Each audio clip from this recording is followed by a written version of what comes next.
Bonjour à toutes et à tous et bienvenue. Vous écoutez Je ne suis pas ta passagère, un podcast de Moto Magazine.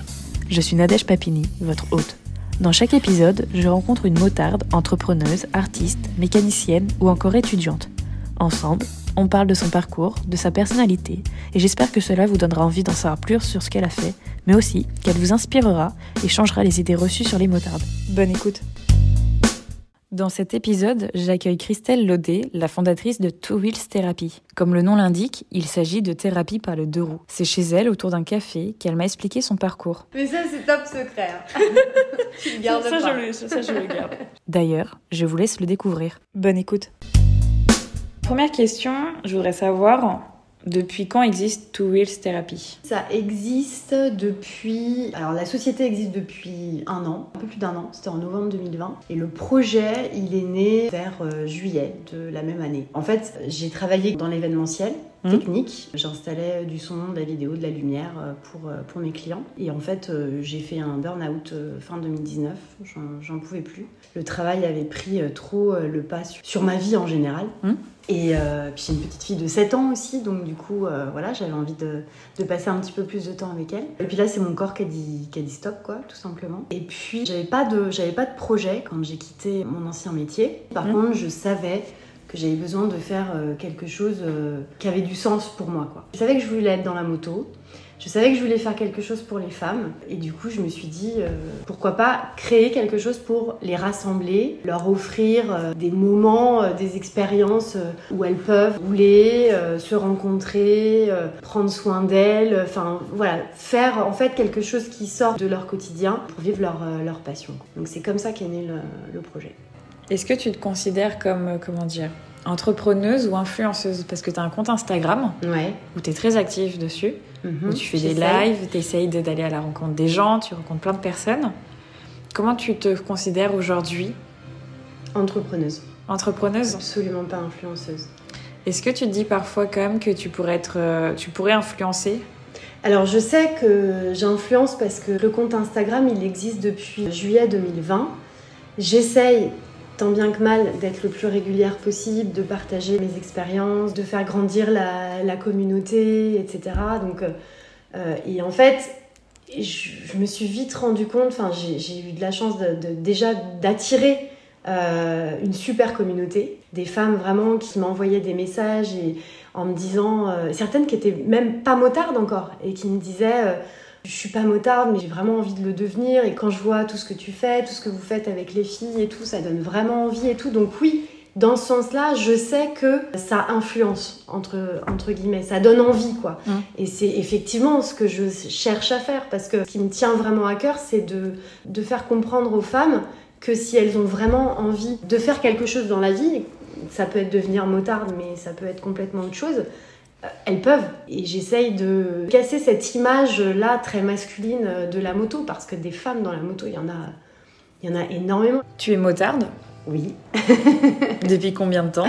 Je suis motarde depuis 10 ans, en fait. C'est mes amis, mais qui sont pas du tout de la moto. Mes amis d'enfance qui savaient que je voulais devenir motarde, qui m'ont offert ça pour mes 30 ans, le permis. Et pourquoi la moto ? Parce que j'avais rencontré Fred, mon amoureux, donc un petit peu avant. Et lui, il est motard depuis des années. Et en fait, quand je l'ai rencontré, que je suis rentrée dans son univers, pour moi, c'était devenu une évidence. C'est comme si j'avais toujours voulu faire de la moto. Et donc, j'ai passé le permis. On est parti en vacances la première année, j'étais passagère. Et j'ai dit non, ça confirme, je passe le permis. Je me suis inscrite au retour de vacances et j'ai eu le permis quelques mois plus tard. Après, c'était parti. C'était quoi ta première moto ? C'était une BMW R80 de 1983 qui appartenait à Fred, qui appartient toujours à Fred. Elle est toujours dans le garage d'ailleurs. Et en fait, il avait plusieurs motos et c'était celle qui était, on va dire, la plus adaptée pour commencer. Et donc, il m'a proposé de me la prêter et j'ai commencé avec ça. Et maintenant, tu roules sur quoi ? Alors, je suis toujours sur une BM. En fait, après la moto ancienne, je ressentais le besoin d'avoir une moto un peu plus sécure avec l'ABS, un peu plus facile à manier, etc. Et donc, à cette période-là, j'ai acheté une Honda NC700X. Ouais. Mais par contre, ce qui lui manquait, c'était du caractère, quoi. Et donc, ça va faire 4 ans Là, je me suis vraiment décidée à changer de moto et j'ai essayé plein de motos. J'ai été essayer des Triumph, j'ai été essayer des Ducati, j'ai le Scrambler 1100 qui venait de sortir. Du coup, je suis allée essayer ça. Et j'ai essayé la 90, la BMW 90, modèle Urban GS. Donc celle avec le réservoir bleu et blanc, la selle rouge, voilà, le petit trail routier. Et en fait, donc ça fait 4 ans et j'en changerai là pour rien au monde. Two Wheel Therapy, c'est arrivé du coup il y a 1 an. Avec, qu'est-ce que tu comptes préparer? Qu'est-ce que tu as comme projet avec...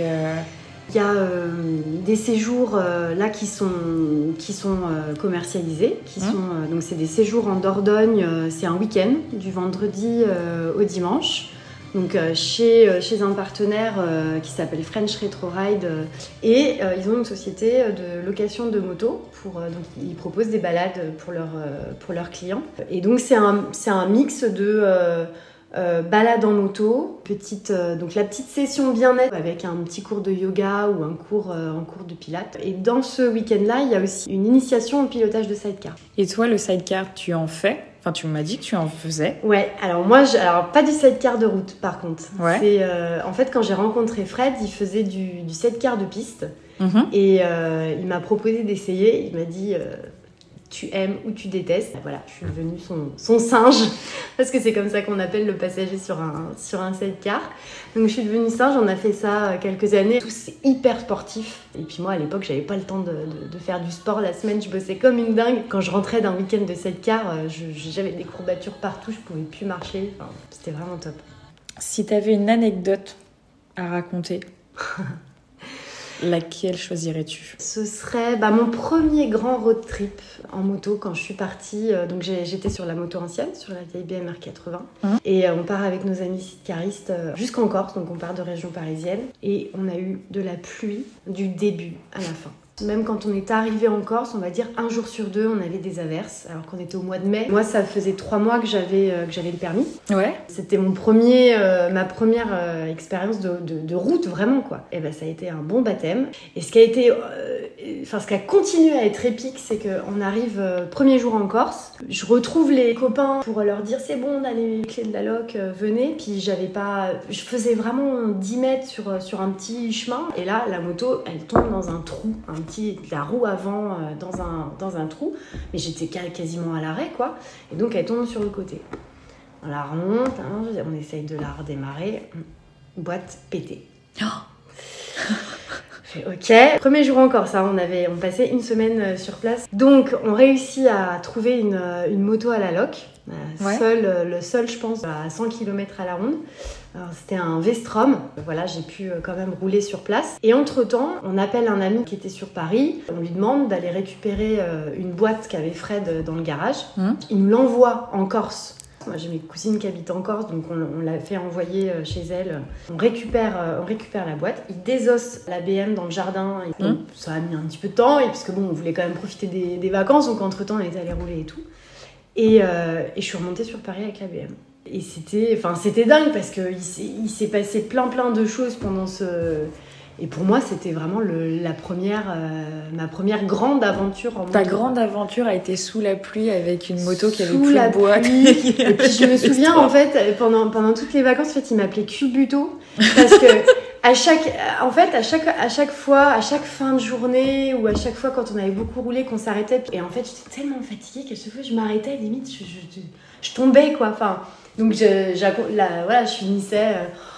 j'en peux plus, je la relève pas, quoi. Enfin, venez m'aider. Et du coup, il m'appelait Cubuto. Et quand on est rentré, il nous restait 30 km à faire avant la maison. Je vois Fred glisser devant moi, mais qui glisse comme ça sur des dizaines de mètres. Et moi, juste derrière, exactement au même endroit, je fais exactement la même chose. Donc, je tombe et je glisse. On venait de rouler sur une plaque...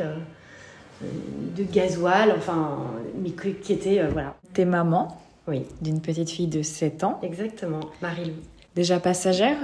Est-ce qu'elle veut faire de la moto comme maman et papa? En fait, Marie-Lou, ça fait déjà 2 ans qu'elle fait de la moto avec nous. Ok. En fait, c'est vrai que quand Marie-Lou est arrivée, elle avait 3 mois, nous on repartait déjà en road trip. Non, elle avait 7 mois. Elle avait 7 mois. Fred et moi, on est repartis en road trip pendant 10 jours avec nos amis. Marie-Lou, elle était gardée par ses grands-parents. Ouais. Donc très très tôt, ça a toujours été super important pour nous déjà de ne pas mettre la moto de côté. Alors évidemment, on a adapté notre vie, on en a beaucoup moins fait. Les week-ends de 7 quarts par exemple. Mais moi j'ai arrêté un petit peu la moto quand même parce qu'entre le boulot, quand elle était vraiment très petite et tout, mais c'était super important que ça reste dans ma vie, quoi. Je voulais pas m'arrêter parce que j'étais une maman, je voyais pas pourquoi je devais le faire. Il fallait juste adapter les choses, quoi. Et donc elle nous a toujours vu faire de la moto, elle a toujours vu sa maman faire de la moto. Et donc à 5 ans, on a découvert là, des petits sièges qu'on pouvait mettre à l'arrière des motos. Enfin, c'était plutôt fait pour les scooters, mais en fait, on pouvait le mettre sur les motos aussi. Et donc, on a adapté ça. Fred, il avait une Harley à l'époque, une grosse Tina, avec les valises sur le côté, donc elle était bien calée. Et on s'est dit, on va essayer. Donc, on lui a acheté le casque, les protèques et tout. Et on s'est dit, on emmène les motos en vacances. Donc, on partait avec les 2 motos sur la remorque. Et en fait... Elle a testé, elle a complètement adhéré, quoi. Donc on fait évidemment que des petits trajets. Ouais. On allait à la plage, on allait au marché, on redécouvrait le bonheur du 2 roues dans les stations balnéaires. Et au Pays Basque, juillet, août, la voiture c'est un enfer, donc là on revivait. Et en fait, là cet été, donc on l'a refait. Et là, on a fait une balade de 100 km dans l'arrière Pays Basque avec elle. Et maintenant, elle dit maman, moi, je suis motarde, moi. Je suis motarde, moi. C'est quoi tes meilleurs souvenirs en moto ? J'en ai beaucoup, des très bons souvenirs. J'ai que des bons souvenirs en moto, en fait. Et s'il fallait en garder qu'un, vraiment un ? Oh là là. Depuis 3 ans, à peu près, je roule beaucoup plus avec les nanas. On s'est formé un petit groupe vraiment très, très soudé. On n'a pas toute la même vie. Et en fait, on essaye de partir ensemble, d'aller rouler dès qu'on peut ensemble. Et je dirais que ça a été, dans les 3 dernières années, vraiment des moments vraiment super. Si tu avais quelque chose à rajouter, à dire, en admettant que ce podcast est une lettre ouverte, que voudrais-tu dire ? Qu'est-ce que je voudrais dire ? Alors, déjà, je voudrais m'adresser aux femmes. Et leur dire que rien n'est impossible. C'est qu'il faut écouter son cœur, écouter ses envies, écouter... voilà. Il y a des signes dans la vie parfois qui nous amènent à quelque chose qui va faire qu'on se sente aligné, qu'on se sente à notre place dans la vie. Et donc voilà, allez-y, foncez. Si vous avez envie de passer le permis moto, personne ne peut vous arrêter. Si vous en avez envie, il n'y a personne qui est là pour vous dire fais-le, le fais pas, je veux pas que tu le fasses, non. Voilà, on sait que la moto ça peut faire peur, hein. C'est pas plus dangereux que on peut avoir un accident en traversant la rue malheureusement. Donc voilà, allez-y, c'est que du bonheur.